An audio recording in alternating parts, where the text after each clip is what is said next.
안녕하세요. 기업 인수합병과 채권 추심 현장에서 20년 넘게 손익계산서를 샅샅이 뜯어보며 이 회사가 돈을 버는 게 아니라 돈을 쓰고 있진 않은가, 이걸 매일 의심하고 살아온 한주원입니다. 지난 26강에서 우리는 매출원 가율과 매출 총이익률을 통해 원가 압박이 어떻게 이익을 갉아먹는지 봤습니다. 오늘 27강은 그 다음입니다. 총이익은 남았는데 영업이익이 줄고 어느 순간 적자로 꺾이는 가장 흔한 이유, 바로 판매관리비. 흔히 말하는 판관비입니다. 여러분, 판관비는 관리비가 아닙니다. 잘못 굴러가면 총이익을 잡아먹는 엔진입니다. 겉으로는 이렇게 말하죠. 마케팅을 열심히 해서 매출이 늘고 있습니다. 인재를 채용해서 성장을 준비하고 있습니다. 근데 현실은 많이 다릅니다. 판관비가 매출보다 더 빨리 늘어나면 총이익이 아무리 남아도 영업이익은 바닥을 칩니다. 제가 현장에서 본 중견 중소기업 몰락 패턴, 진짜 흔한 게 뭐냐, 총이익은 있는데 판관비가 다 먹는다. 그 다음은 늘 같습니다. 현금이 말라요. 그리고 현금이 마르면 회사는 한 번도 예외 없이 약해집니다. 오늘은 판관비율, 즉 판매관리비 나누기 매출액을 투자자 관점에서 어떻게 읽고 과도한 마케팅 인건비 신호를 어떻게 미리 잡는지 실전 중심으로 깊게 풀어드리겠습니다. 첫째, 판관비 정체부터 정확히 잡고 갑니다. 판관비는 보통 크게 세 덩어리로 나뉩니다.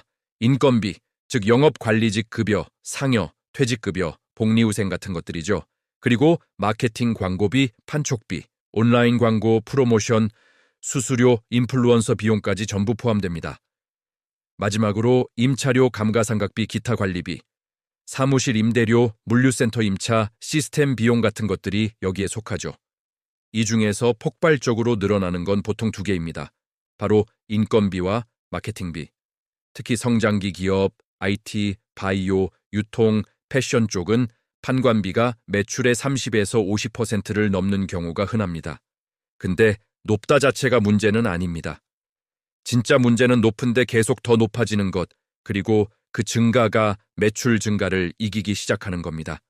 둘째, 판관 비율은 회사 운영의 살과 같아서 한번 붙으면 잘 안 빠집니다.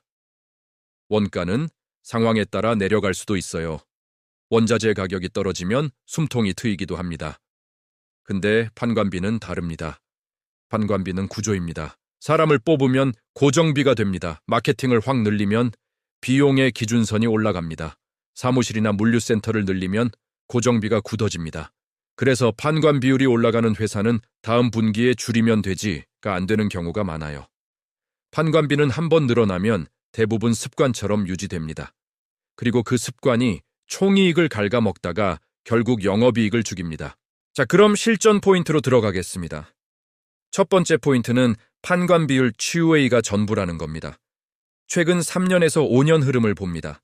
판관 비율이 매년 2~3%포인트씩 꾸준히 올라간다? 이건 단순히 비용이 늘었다가 아니에요. 매출 증가를 판관비 지출이 다 잡아먹고 있다는 뜻입니다.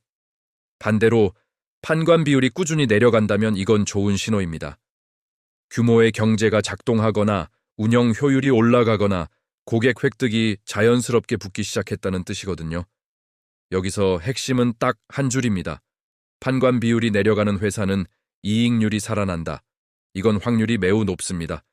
두 번째 실전 포인트. 업종별 정상 범위와 비교해서 높음이 아니라 이상함을 찾아야 합니다.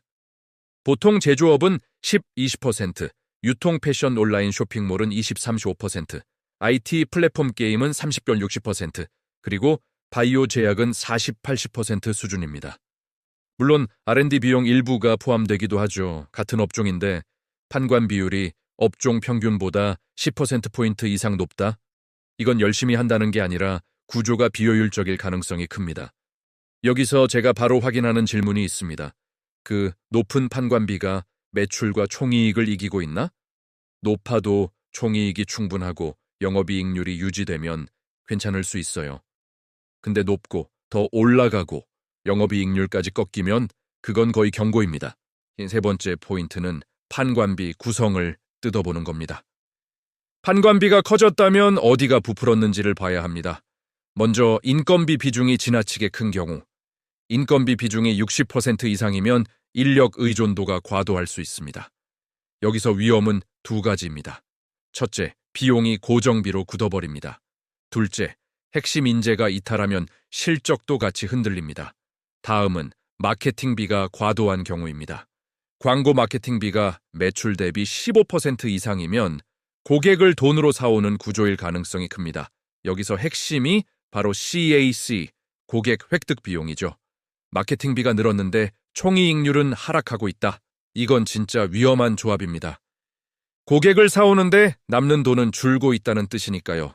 마지막으로 임차료나 복리 후생비가 급증하는 경우 이건 회사가 체급 키우기에 들어갔다는 신호일 수 있습니다.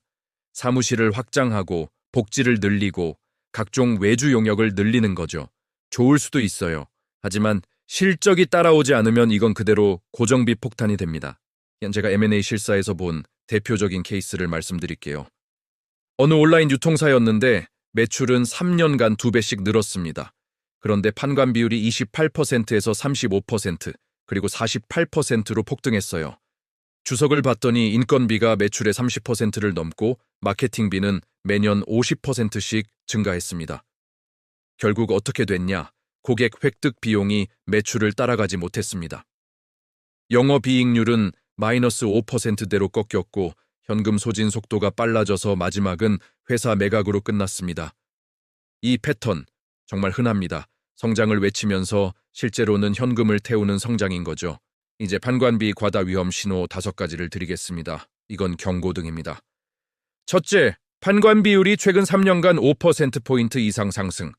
둘째, 매출 증가율보다 판관비 증가율이 1.5배 이상 빠름. 셋째, 인건비 비중이 매출의 25%를 초과. 넷째, 마케팅비가 매출 대비 15% 이상인데 동시에 매출 총이익률이 하락. 다섯째, 영업이익률이 판관비 상승과 함께 지속적으로 하락. 이 5가지 중 2개 이상 해당되면 저는 그 회사의 수익 구조를 매우 의심합니다. 매출은 늘어도 돈이 안 남는 회사는 결국 현금이 말라서 쓰러지거든요. 물론 판관비가 늘었다고 무조건 나쁜 건 아닙니다. 문제는 이게 투자인지 낭비인지죠. 제가 현장에서 던지는 질문 6가지가 있습니다. 마케팅비가 늘었는데 매출 총이익률은 유지되는가?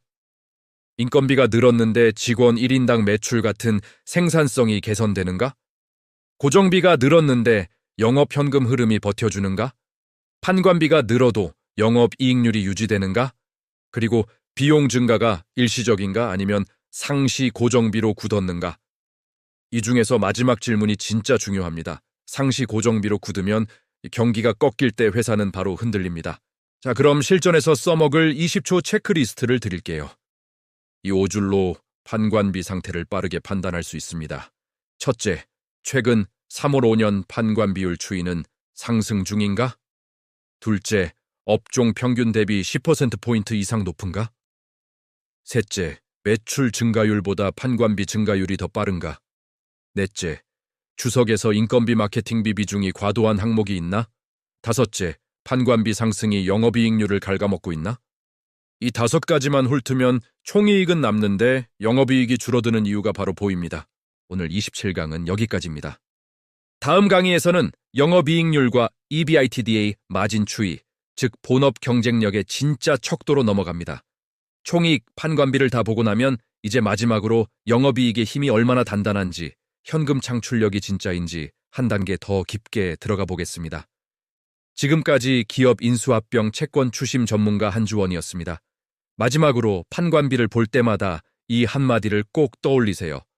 이 지출 진짜 필요한가? 아니면 돈만 세고 있나? 그 질문이 여러분을 비효율적인 돈 낭비 회사에서 지켜줄 겁니다. 감사합니다.